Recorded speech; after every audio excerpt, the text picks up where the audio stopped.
mabigat dalhin, ngunit kapag tuktok ay narinig, lahat biglang nagiging magaan.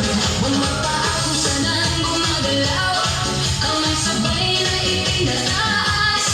Habang tumatagal ang sayawan, lalong gumagaan ang pakiramdam. Bakit sumba ito ang sagot? Galaw ng katawan, Saya ang abot, pawis ay tumutulog, ngunit ngiti ay tuloy-tuloy.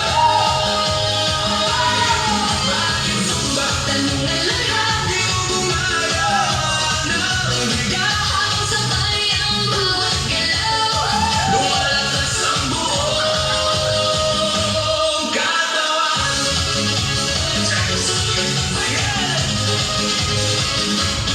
Kapag sama-sama ang grupo, mas nagiging masigla ang galaw.